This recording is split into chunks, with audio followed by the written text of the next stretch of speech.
Hi guys, and welcome to another edition of The Kevin Moore Show, which is sponsored by my website, channeling.com.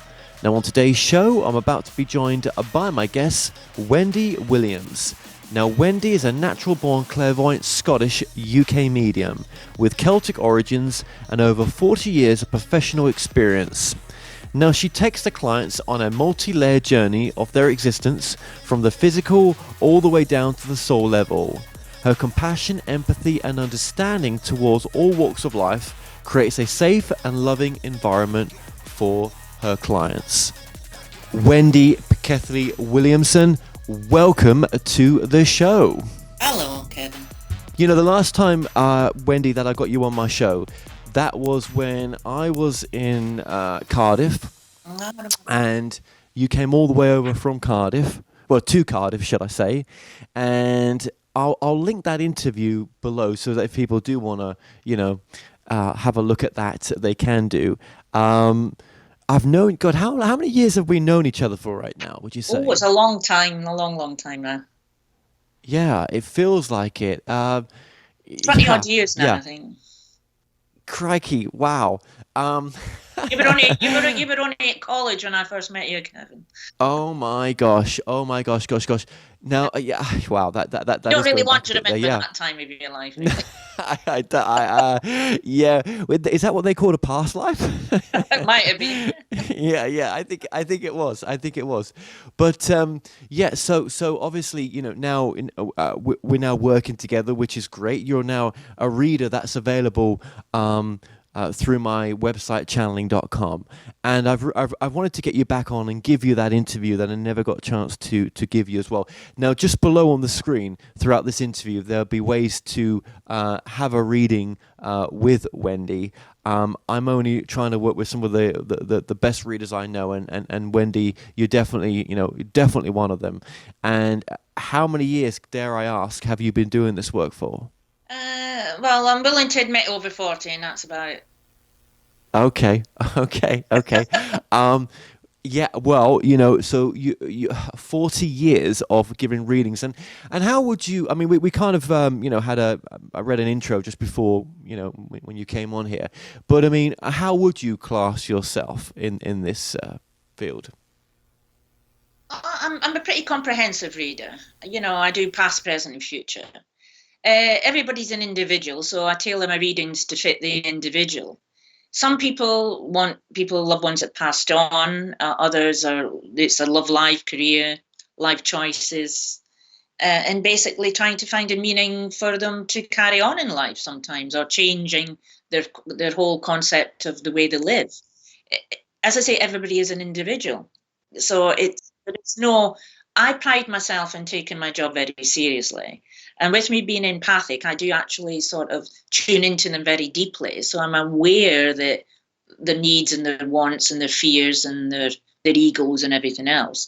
So I'm quite lucky. I'm quite uniquely aware of how to help them in their own special way. That isn't always, it's not uniformed, if that makes sense. It is for the tailored fitted for them and them alone. So thank you for that. What I want to do to begin with, let's just go back to childhood just a little bit, right? Because obviously, this gift was there when you were younger as well, as a kid. Oh, yeah. I used to see things from being quite a very young child, actually, to be honest. With me being Scottish and Celtic origins, and also it does run in my family because my grandmother, she was a spiritualist. And she used to go to the spiritualist church. So we used to call it going to the spooks when I was young, to be honest. And I remember going when I was quite young, and they always said I had a special gift and all the rest of it. And I would travel and run around the world and whatever with it. And you don't take much notice as a child. But I did remember seeing a lot when I was quite young. I've always been aware of things. I've always sensed things. And then it sort of left me a little bit, and then it came back again about 15, 16, 17.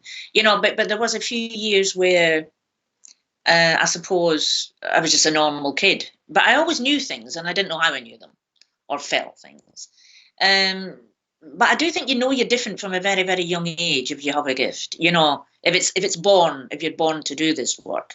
people do come to this later on in life, to be fair, but I don't think I was ever going to do anything else, to be perfectly honest with you, because that's what fate decided for me to do. Well, let me ask you. I mean, did you try anything else before becoming full time in this work? Oh, yeah, of course I did. I used to work for kitchen companies. I've done all sorts of direct sales, all sorts of things. But I always go back to this work. I'm always pushed back into it. There was a time when I was younger. I started reading at 17, so it is over 40 years. And I was far too young. But I used to frighten people because I used to just look at them and know everything about them. And I didn't tailor. I used to say things that now I wouldn't. I'd keep it to myself, basically, because it's for me to get a bigger picture, not for them to freak out.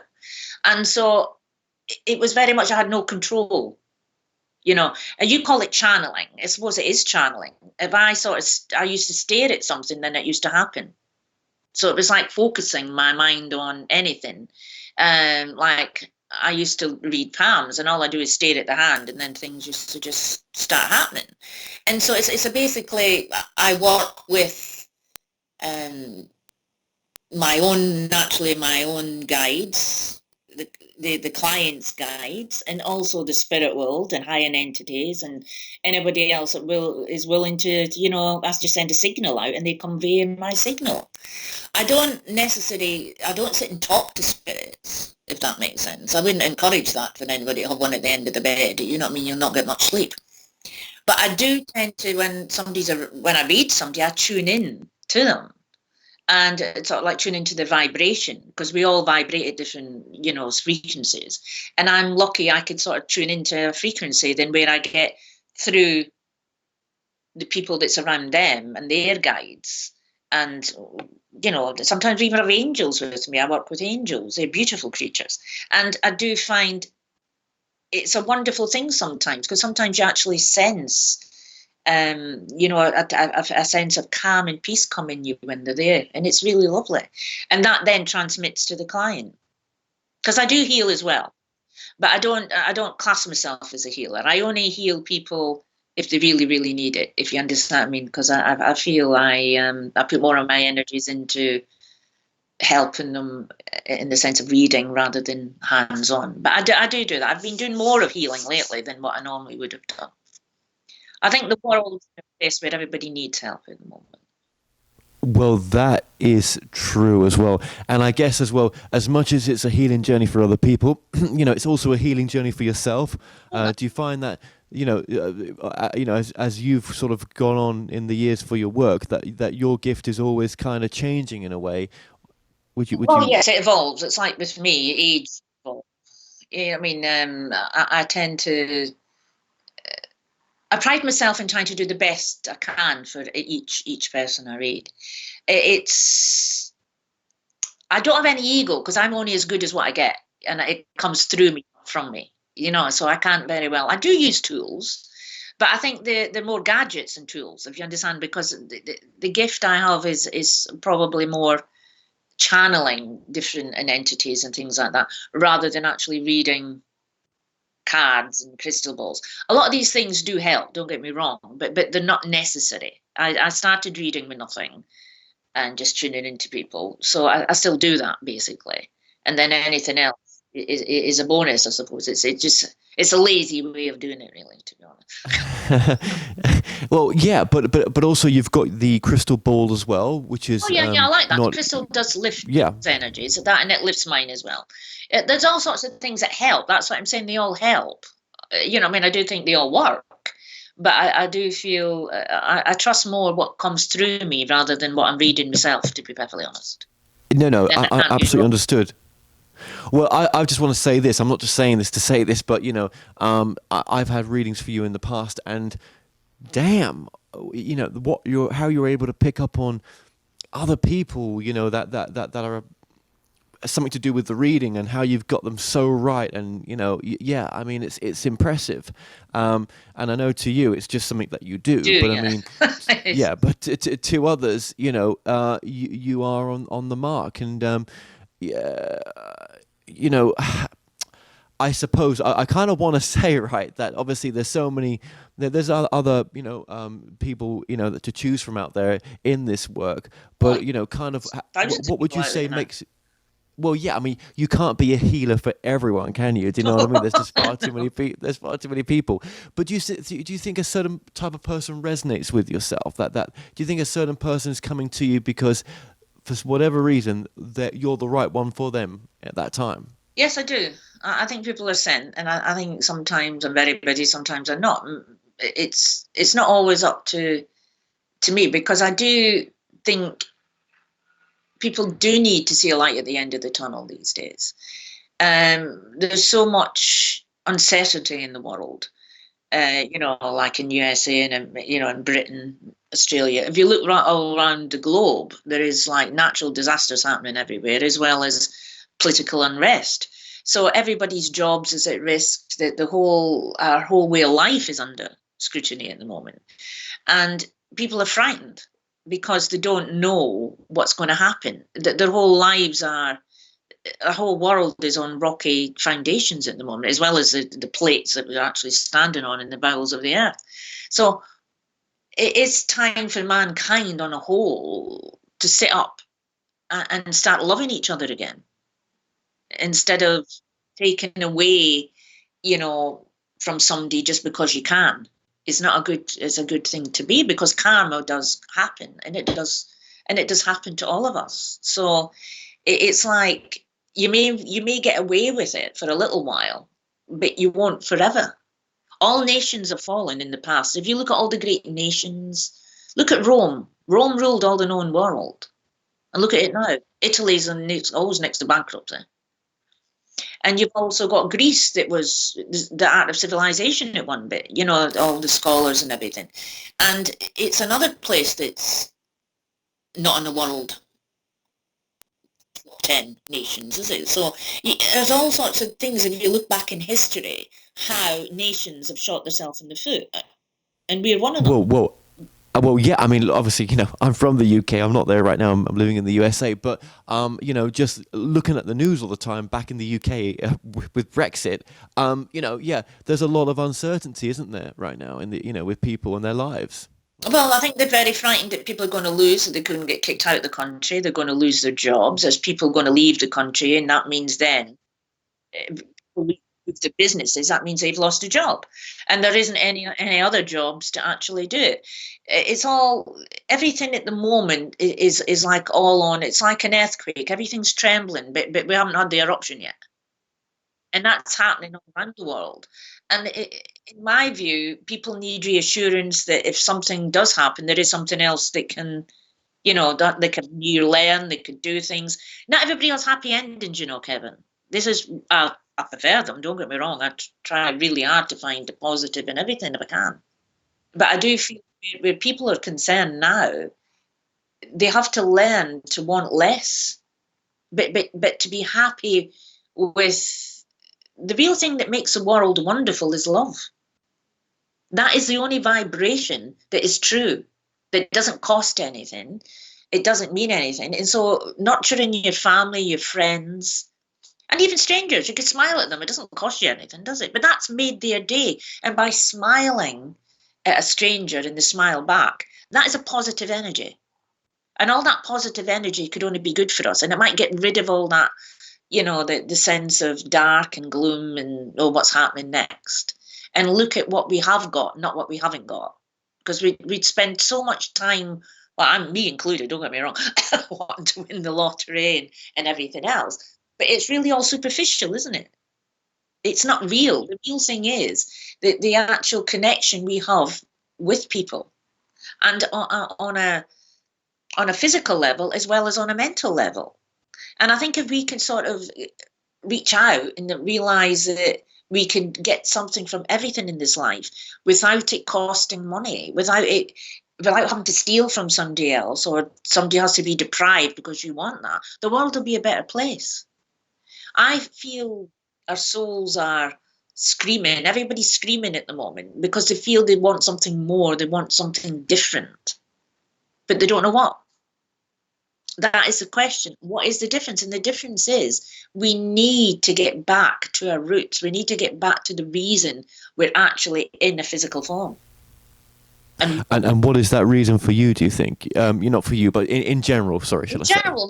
in general, it's like we're all here to learn. We're all here to sort of like expand our experiences, and also our soul needs to grow.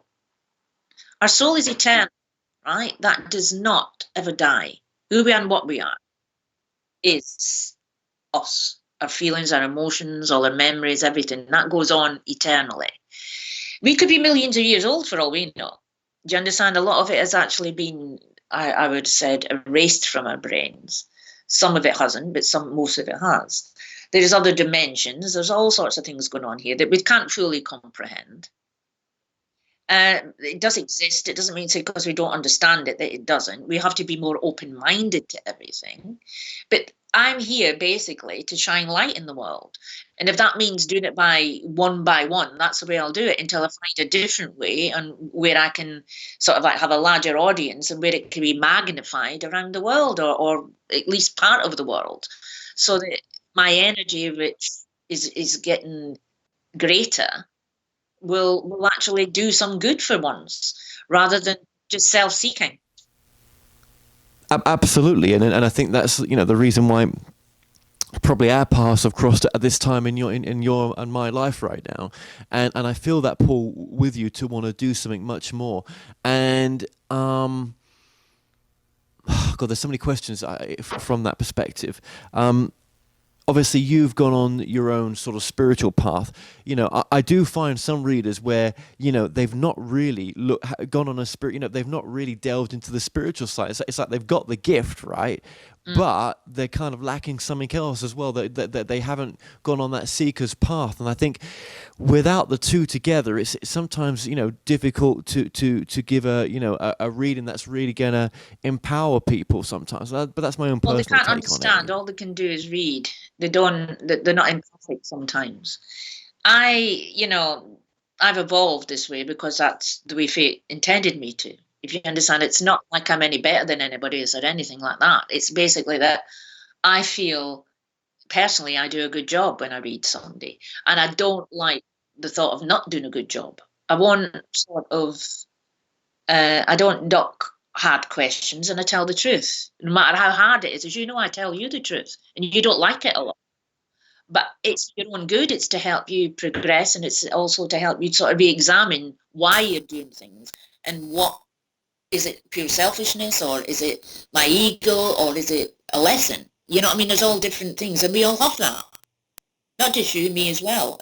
We're on a journey that sometimes we don't get to see the end because we're still living it. Do you understand? I mean, we can't be influenced by the end, because we might do something different because we think that's the way we're meant to go. But there could be many twists and turns before we reach our destination.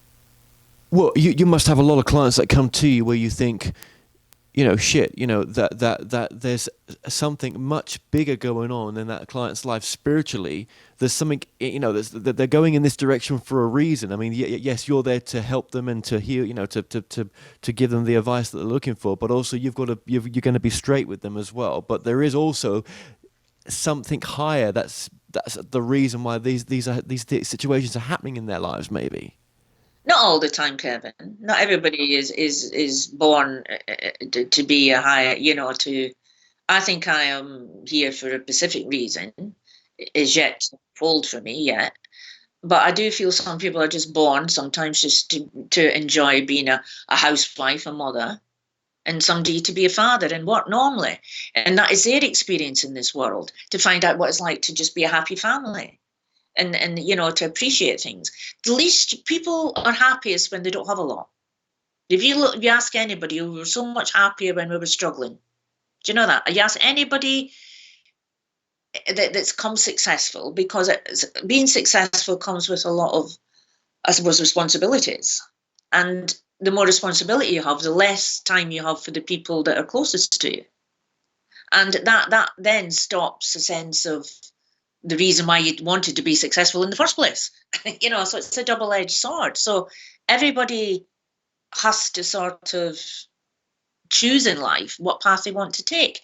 but nobody is judging. We're all on our own personal journey. We're not, how can I say, as I say, with me, it's a bit different because I just met somebody recently that's actually my twin flame, which is another story again.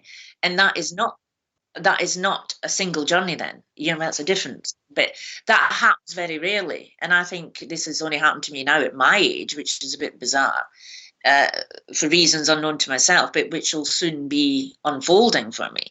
But hopefully it will be a pleasant sort of surprise rather than what it is at the moment. But I do feel that happens occasionally, once in a blue moon. And just mean that is not. But I do feel because of the messages I get are always sometimes if somebody is spiritual that comes to me. It's like I once read your father and he's a marvelous healer. And, I used to tell him a lot of things. And it's like that comes from a higher entity. It doesn't always come from your loved ones. It comes from a higher source in the spirit world. And I channel these people as well. So only if they want to come through me, I can't. I do ask sometimes, but sometimes they're not. If they're not needed, they're not going to use that energy on somebody that just wants to find out, just a mundane thing. It has to be more profound. It's going to help. It has an impact on life in general. Absolutely. Do you find that when obviously people have come to you with someone that's passed over, for example? I know that's not always the case, but obviously that will be a reading that will come to you. Do you feel that having your own experience on loss and everything that really helps to sympathise with the client? Well, I lost my husband, which you met Ian anyway, and he was all these years, and so my life changed dramatically when he died. It was like you might as well cut off my arms and my legs, if you know what I mean. And it's only now I'm coming out of that, and that's 3.5 years, which is no time really, but it was through meeting something else. It was somebody else that actually stopped this grieving process that I was going through, because I just wouldn't let that go, even though I knew it was wrong for me and it wasn't helping me. But it still gave me comfort, but it was a cold sort of comfort, if that makes sense. And I understand why we do it, but it's not healthy to do it, because you don't grow, you don't go anywhere. You're sort of like trapped in a time warp where you're just I wasn't acknowledging his death really. I was keeping him alive, but in a very, I can say, unsatisfactory manner for me, if that makes sense. And I did communicate with him, and I still do. And he isn't in a really nice place and one thing and another. But it's like everything. When we get married, it's death do us part, and we forget that. Do you understand? I was on about how, we'll be here and, forever and ever in eternity. But that's not my choice. That's not up to me. Do you understand what I mean? We don't have that. We have a choice on the earth plane because we can do that. In spirit, we're guided by celestial beings, and there's far more control, I suppose, and what do you call it? Well, there's a big order there. There is people that control the angels, control, mankind and everything. But mankind is here for us to learn. Spirit, which we can't do as a spiritual being. We come in to inhabit a physical being, and so that we do have freedom of choice here, which you don't in spirit. Do you understand? We are governed. I think when we first go, it's like going on holiday. We see our loved ones, we do what we want. Like my dad, he's still fishing. That was his favourite. And I do see my dad sometimes. Not a lot, to be fair. And so it's like you get your own little bit of paradise. Do you understand what you would find if you're a nice person? You get that. And how long you stay there, because it doesn't really matter how long you stay there. Because time has no meaning. It just is. We exist and we are eternal. And we are what we are. We are part of the universe, not just the earth plane, the universe. And there is so much of the universe. There is like how can I say this? We actually go into sort of like a chasm of color, and it's like pure energy, right? And the energy that is out there, we call it's another word for God, really, to be honest. And we go back to the Godhead, for want of a better word. But only when we have actually evolved enough to to do that and actually sort of survive without a physical form, if that makes sense. So there is a lot of things and a lot of lives we've lived, and probably in different time periods, different dimensions, different everything, without getting too technical. And it all gets coordinated into one, right? Now, once that happens, I think once you get to, you get into a stage where you only maybe need one or two lives sort of to, to get your degree, say, or your master's or whatever it is we're doing. And then we go back there, and then we're part of the celestial well-being for mankind. But we all have to reach that before we come whole. Do you understand? It's like a form of pure love, pure energy, pure awareness, which you cannot reach in a physical form, if that makes sense. If anybody that says they do, they're telling a fib, because that is only in a pure spiritual form, and you have to be quite high spiritually evolved to be able to get there as well. So, and I don't think any of us that are here are actually that highly, we might be on our way. Yeah. We've still got a lot of lessons to learn, Well, get there. also, you do get the readings for, relationship. I mean, that's another big side of this type of work as well, isn't it? And But I don't everything I do for people that have broken their marriages, their children. People are worried about kids that have got illnesses. I do all walks of life. I do all different religions. I have empathy with everything. I don't limit myself to any particular reading. Do you understand? Because I feel, as I said to you, everybody's an individual. Some people only might want a tarot reading. And I think, well, no. I'd still tune into them like I do. But I feel if that's all, that's that maybe don't. Some people are frightened of spirituality. They're frightened of the word, spirits. Some people still believe that when you're dead, you're dead. They just don't want to go further than that. And that's fine too.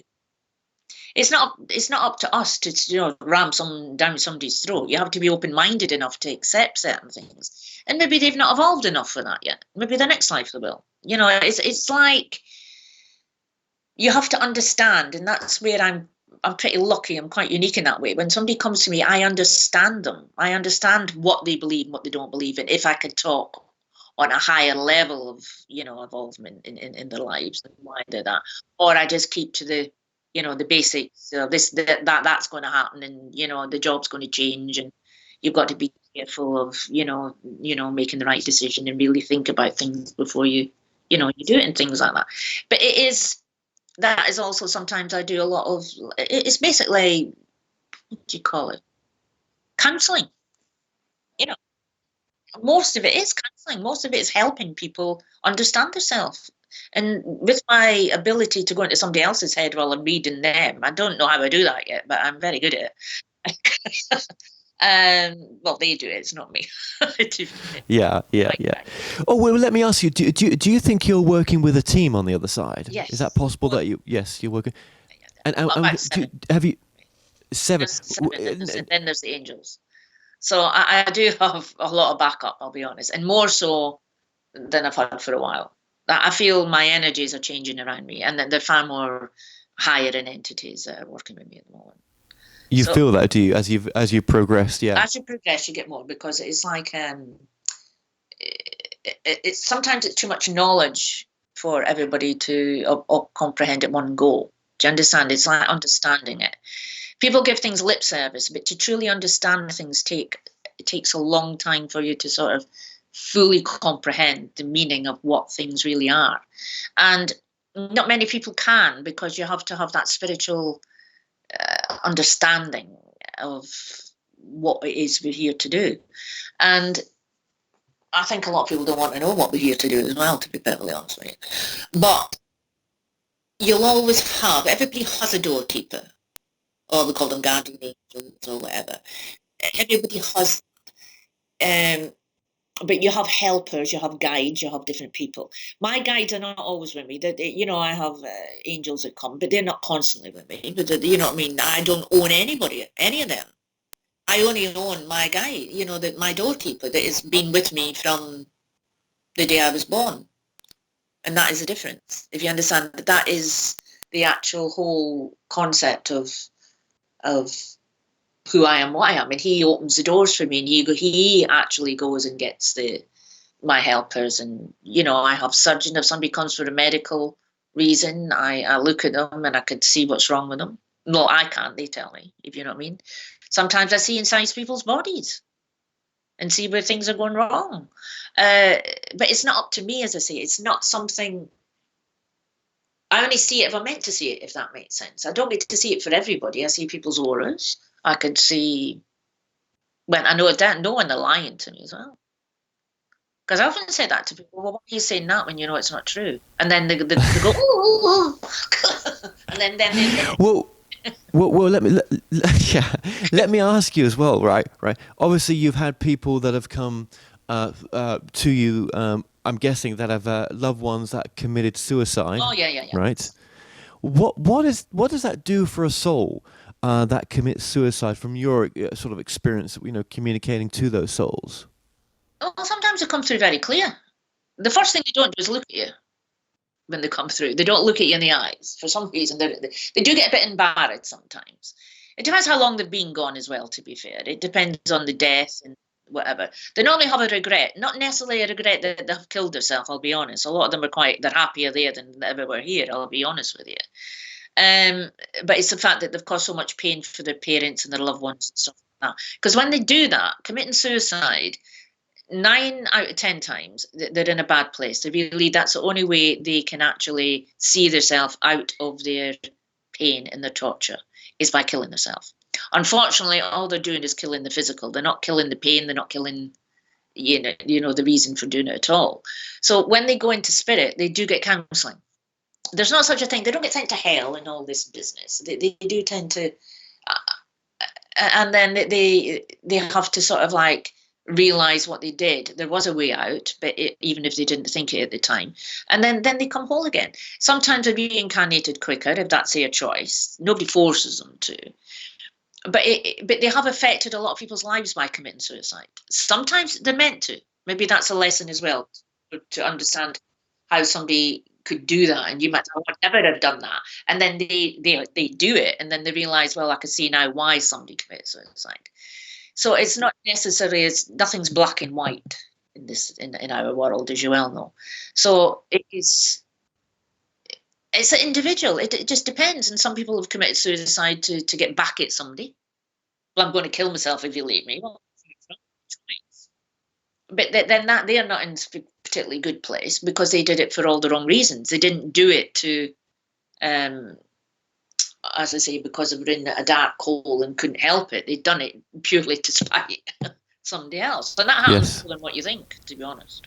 Oh, I can imagine. I think I came across a case like that in Vegas when looking into this case, which I've still not really gone public with yet.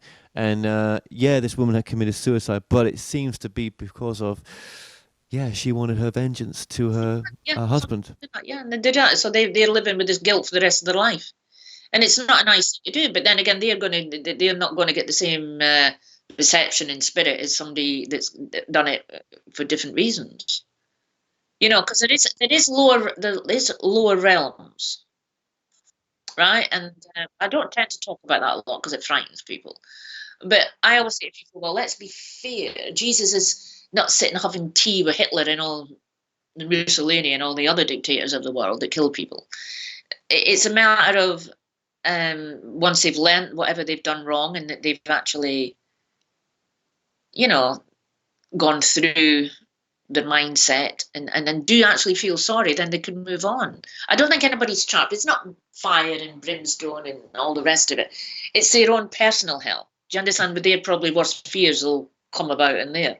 Emotional fears. Do you understand? So they have to work through the sense of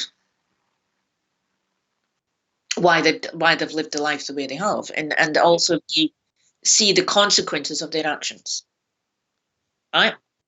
And we only get that after we die, funnily enough, because everything we've ever done in this world and everything we actually speak to people, every conversation, every motive is videoed, right? And we'll have to look at that. And we can't lie to ourselves. I might lie to the rest of the world, but and sort of judge ourselves in the sense of that our higher self will judge ourselves. And you can't escape from that. And that's what's called karma, basically. And so hopefully we could get paid back in this world before we end up in the next one. So it's but that is all. Everything is there for a reason. Everything has a purpose. Everything is sort of like choreographed in a way where nobody gets any less joy or sadness than anybody else. Do you understand? It's not like we always think, oh, I might have guessed this would happen. By saying that, we're just bringing negativity to us. So it's basically learning people to have a whole new mindset into why they want to live, what they want to do, and where their life is going. And as long as you can I always tell people to write down all the good things that you're grateful for. And I was surprised. I wrote a list. I thought, oh, well, I'm far better off than what I thought I was. When I was feeling so.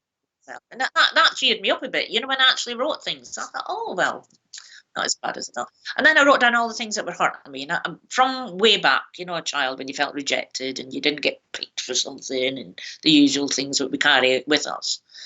Then read it, claim it, learn from it, then burn it or tear it into shreds. That is past, it's gone. It no longer affects us because we've learned the lesson. Then we clear our head for new experiences, new joys, new happiness, and a whole new mindset comes into play because you stop dwelling on the things that hurt you, that only make us low. And let's be fair, misery loves company of its own kind. So we need to, you need to get out of that. The quicker the better.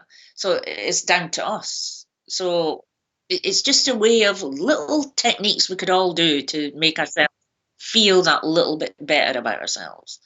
And then it's like a natural thing. You smile at a stranger, you say hello, or, it just makes people feel good. It's not a difficult thing to do. And that is like spreading the love. You don't have to go hugging people and kissing them or anything like that. It's just basically kindness. It's not a difficult thing to do. But in America is one of the places that I find. I remember once I was like changing, from Chicago, and I think I was going to Vegas. And what happened then was a guy left his phone on the train, right? Because you know how you get a train from Chicago, one end of the it's like you're going across the city to get to the other terminal. And this phone was quite a big. It was before all the little ones come out. It's a few years ago, by the way. And I before the door shut, I said, "Oh, excuse me, you've left it." Now you'd think I was handing in my blatant bomb. I didn't get a thank you. I got a look of sheer shock. Now, why? Anybody else here would say, "Oh, thank you," wouldn't you? It actually fell out his pocket. I saw that because he was sat next to me. I thought, "Oh, you better take one." I could have pinched it, but well, that's not me, so I wouldn't have done it.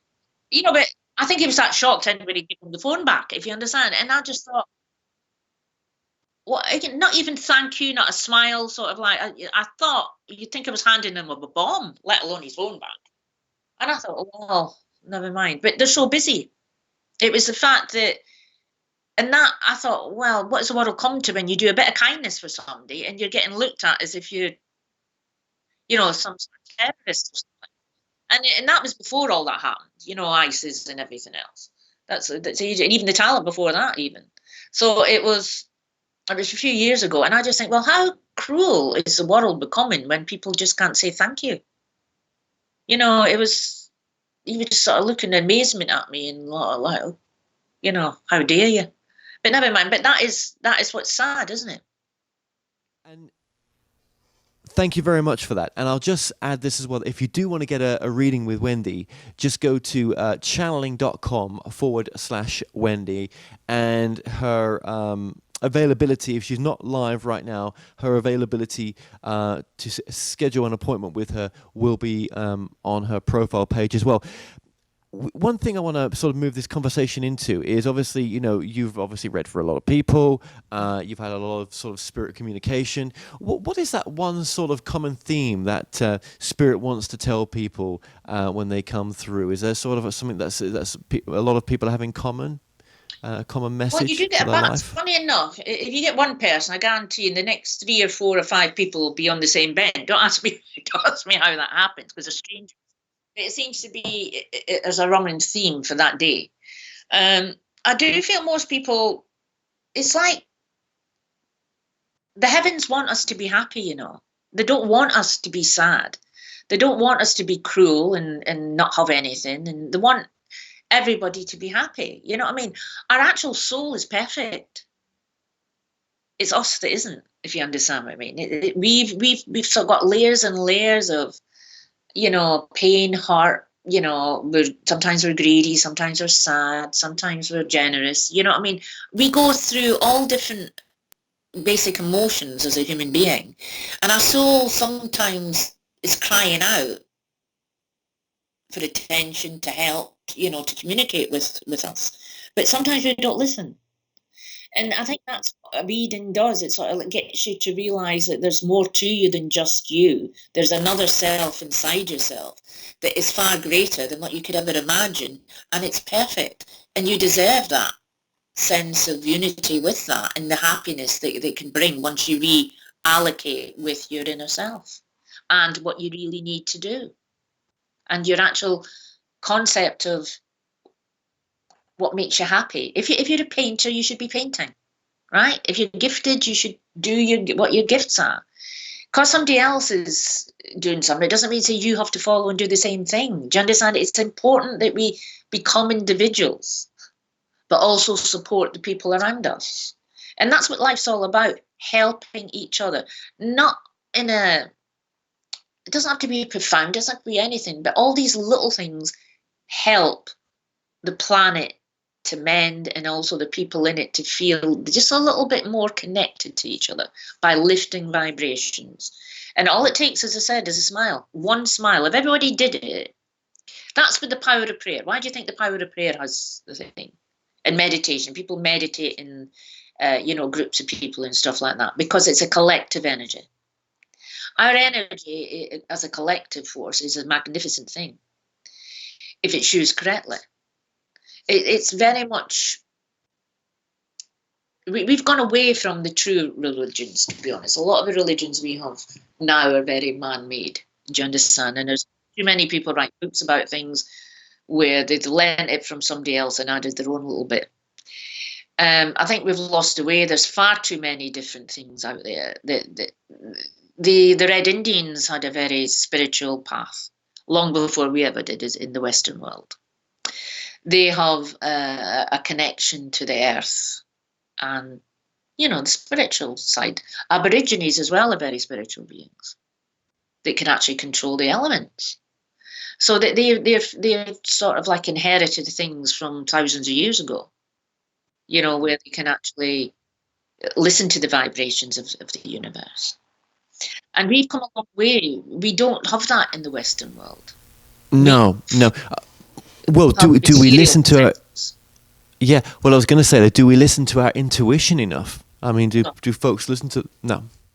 But sometimes our intuition isn't always right either. Sometimes we have to be careful that we don't get our wishful thinking coming into mind rather than our intuition. Yeah, but how do we balance that, though?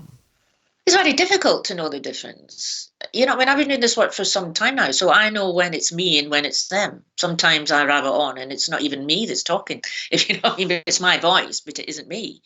And other times I know when it's me, so I'm aware of that. But that may happen to a lot of people that are not even aware that it's happening to them, if that makes sense. But it is something, some people get fixated on things, which is not a good thing.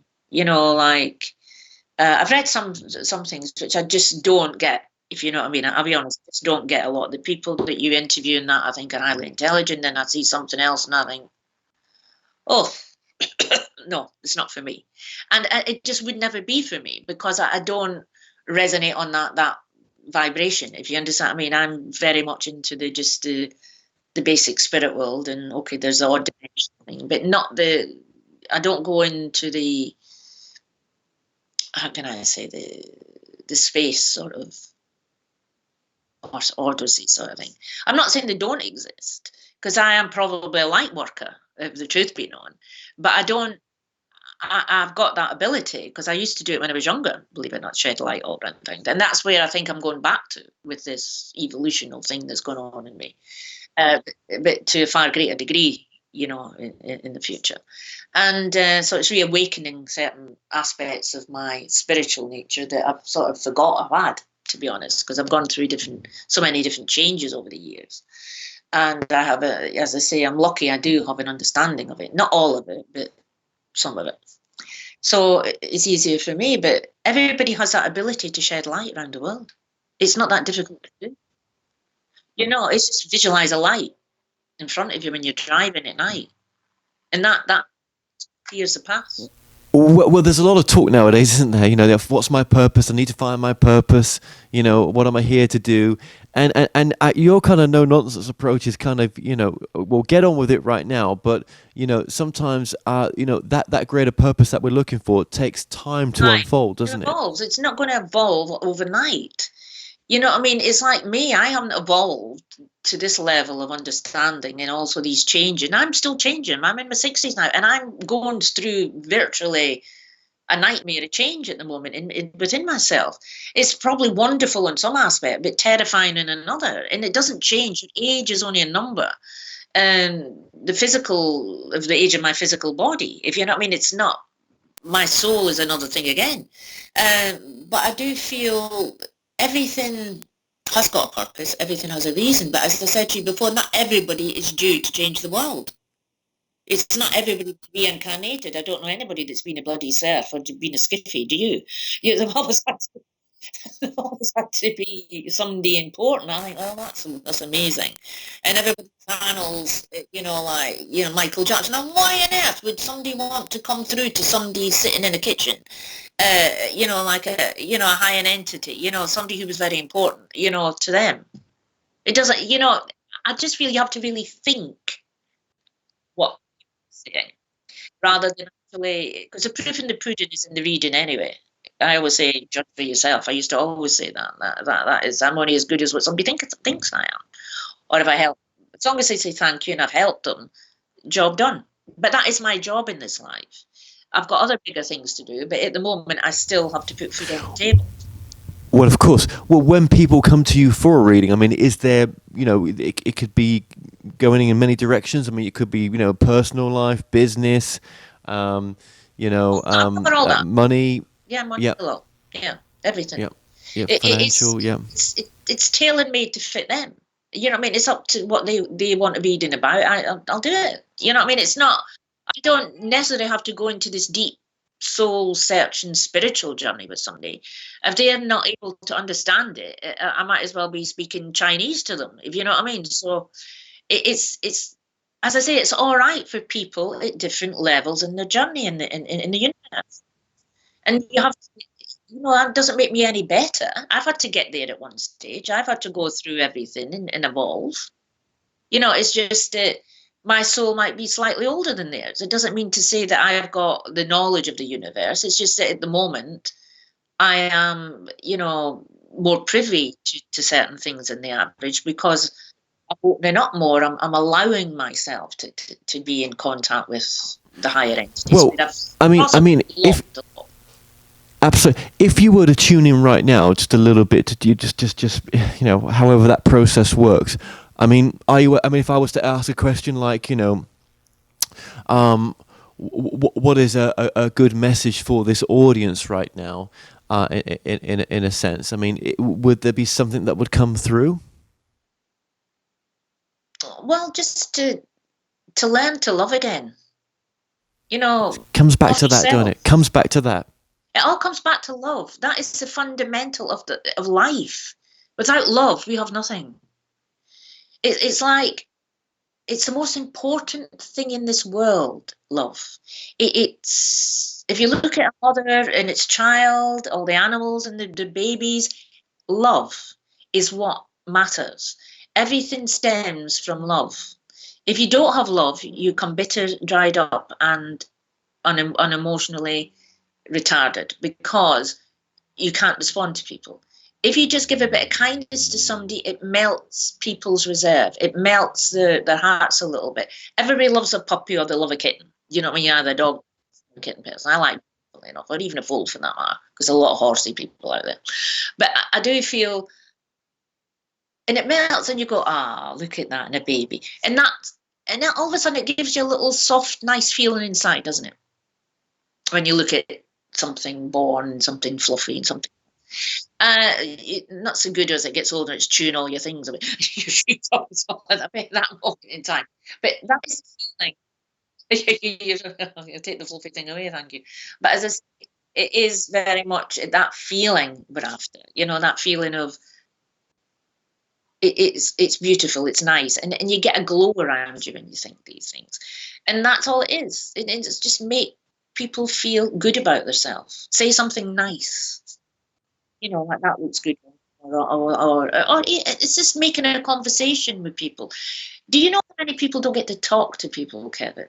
I mean, this world of lonely. There is so much loneliness, and they're afraid. The more you don't talk to people, the more you become a recluse. It's like a knock-on effect.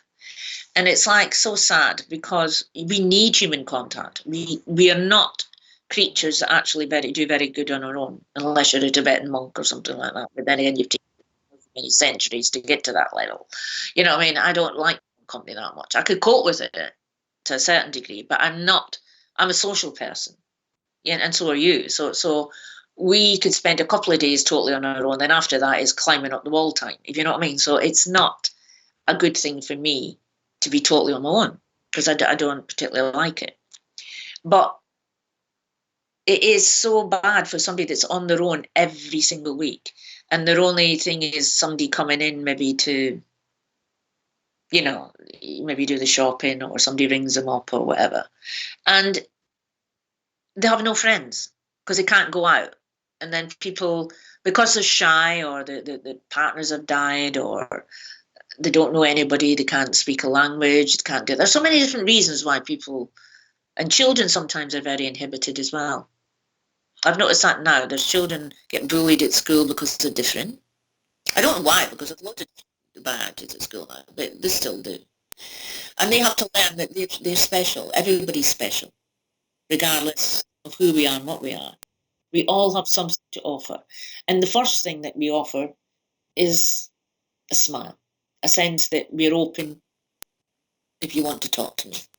And that's what it's about. It's like having an openness of learning to be open to new experiences, not to prejudge things before you do them, because we all do. We're all guilty of thinking this and thinking that, and then finding out whatever we thought wasn't really true in the first place. So the law really is for everybody out there is to think before hurting someone, because that hurt go on for a long, long time. And it's easier said than done sometimes, isn't it? In the heat of the moment, it is easier said than done. Sorry comes to mind, doesn't it? A lot. Yeah, that's what I'm saying. Sorry doesn't cost anything either, but you have to mean it. Yep, you sure do. It's even like when you die and you've not had a good life here. You might have killed people, you might have done the things, or whatever, and then you're put into such a nice place. And you have to come to terms with that. And eventually you've got to say, I'm sorry, I didn't realise just what devastation. And I don't know why I did it. And because they were angry, they were cold, and they were unloved at one stage.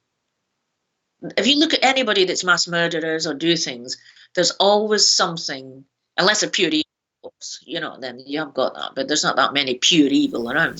There are some, though, but yes, but there is always something in the childhood. You're right. Yeah, this all starts in the childhood, where this sense of entitlement maybe comes, or the sense of wanting to be better than somebody else, or they were bullied even, or they were kept in their rooms and weren't allowed to play. The parents split up. They were beaten up by their stepfather. They were molested by, it goes on and on and on. But the thing is, it's like it creates, and then if they become a recluse, then they have weird things happen to them. And it's like, sometimes it could even form attachments. That's another story again. But there is things like that that need to be cleansed. Do you find that some people that come to you have attachments sometimes, and you've had to cleanse them of that? Not that I can help it. No, I don't get into that, because I do feel, my guides will protect me completely. I get an extra protection. I have to protect myself. I could cleanse them, but it's very difficult to do because sometimes they don't always show themselves. You know what I mean? They hide. It's like they don't. An attachment is sort of like, how can I say this? It's not always an attachment. Sometimes people are psychotic. Do you understand? I mean, they have an imbalance in the brain, in the chemicals in the mind. That could be it. But then again, they can manifest it as a person in their head. You know, so there's all different things. I would deal with it from time to time, but I wouldn't tell you how I would deal with it because there is different things I would do. You know, that it's not that it's not one cure cures all again. You know what I mean? It's, you are dealing with, you know, that is specialized stuff really. Okay, well, thank you for that. What would you say then is the most important message of your work then? I think you've said it already, but just to re-emphasize it again for the audience. Is to make people feel there is purpose in their life and to give them a sense of joy and never to give up or give up on themselves. And to realize that by communication and also talking helps. And to smile. It's all down to love again, isn't it? It's all down to this wondrous thing called love. And it comes in all different varieties of love. It does. It does. That is true. Well, look, Wendy, thank you so much for giving us your time today. I've really appreciated it as well. If people want to get in contact with Wendy one final time, just go to channeling.com/Wendy. And Wendy, until next time, which there will be a next time, thank you so much. Yeah, thank you so much for joining us. You're welcome. Be good.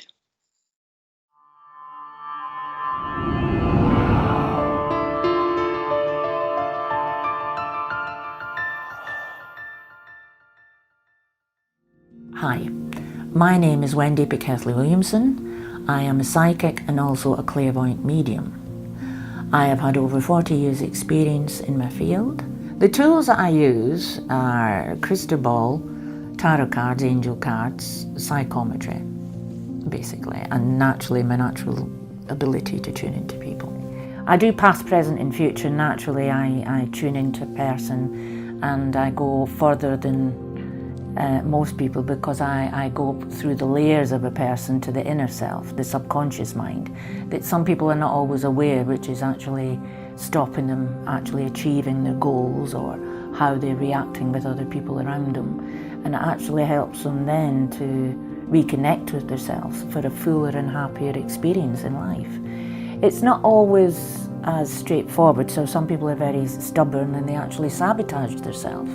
So it's basically trying to help people see the full potential, either work-related, emotionally related, through a pathing. It's numerous sort of different walks of life that need me to help them back on the journey. You know, to be happier within themselves, to have that sense of getting up in the morning and be glad that you're alive. I actually tune into what energies are around you, and when I do that, I create a link which then allows the powers that be, the spirit world, your guides, my guides, to interlink with each other, and then they work through me to give you the information that you personally need. Most people come because of relationship problems, sometimes people that have passed away, but basically to re-find themselves, to find, some people are lost these days. There's more and more people trying to find a way in life. A new job, new experiences, wanting to feel important, that their life means something. I actually tend to work with, you know, my own spirit guides, the person I'm reading's spirit guides, their loved ones, actually higher-end entities that actually are teaching me as well. I do meditation, but I go into spirit world and they show me things, and sometimes I haven't got a clue what I'm looking at. And 2 or 3 weeks later, I meet somebody and what they've actually shown me is for their benefit. It was never for mine. And so everything has a reason and a purpose. We get a journey in this body. This lifetime is one day in the life of your soul. But it's a very important day in the life of your soul.